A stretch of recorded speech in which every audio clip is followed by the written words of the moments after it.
श्री रामचरितमानस किष्किंधाकांड मुख्य घटना 5 किष्किंधा पर्वत, ऋक्ष और वानरों की बस्तियां तथा आगे चलकर समुद्र तट तक पहुंचने की भूमिका जहां से सुंदरकांड की लीलाएं, हनुमान का लंका गमन प्रारंभ होती है। किष्किंधा कांड का ये भाग रामकथा में सुंदरकांड की सीधी भूमिका बनाता है, इसलिए इसे समझना बहुत महत्वपूर्ण है। संक्षेप में किष्किंधा पर्वत और आसपास के ऋक्ष वानर क्षेत्र से निकलकर ही वानर सेना समुद्र तट तक पहुंचती है, जहां से हनुमान का लंका गमन प्रारंभ होता है। किष्किंधा वानर राज्य की राजधानी थी, जहां पहले वाली और बाद में सुग्रीव का राज्य रहा। आसपास के पर्वत ऋषमुख, माल्यवान, प्रस्त्रवन आदि घने वन, गुफाओं और चट्टानों से घिरे थे, जिनमें वानर और ऋक्ष, रीछ समुदायों की बस्तियां थीं। यही वह क्षेत्र है जहां राम हनुमान सुग्रीव की पहली भेंट, वाली वध और सुग्रीव का राज्याभिषेक हुआ। सुग्रीव यहीं से अपनी वानर सेना को 4 दिशाओं में सीता खोज के लिए भेजता है और दक्षिण दिशा का दल कथा की दृष्टि से सबसे महत्वपूर्ण बनता है।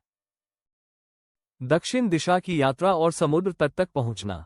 दक्षिण दिशा वाला दल अगद, हनुमान, जाम्बवान, नील, द्विविद आदि के नेतृत्व में किष्किंधा क्षेत्र से निकलकर पहाड़ों, वनों और नदी नालों को पार करता हुआ आगे बढ़ता है।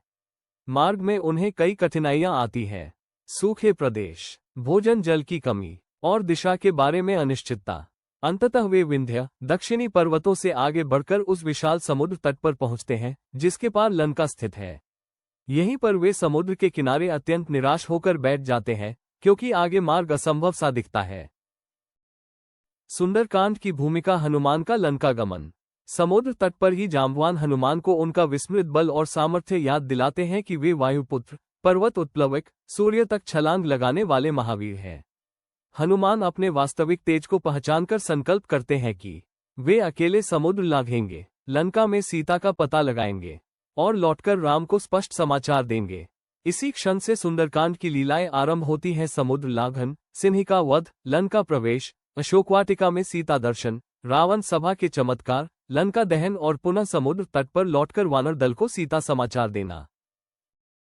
इस प्रकार किष्किंधा पर्वत से निकलती वानर सेना की दक्षिण यात्रा, ऋक्ष वानर बस्तियों से गुजरते हुए समुद्र तट तक पहुंचना, ये सब घटनाएं रामकथा में उस महान मोड़ की भूमिका है, जहां हनुमान पहली बार राम कार्य के एकल दूत बनकर संपूर्ण सुंदरकांड की धुरी बन जाते हैं।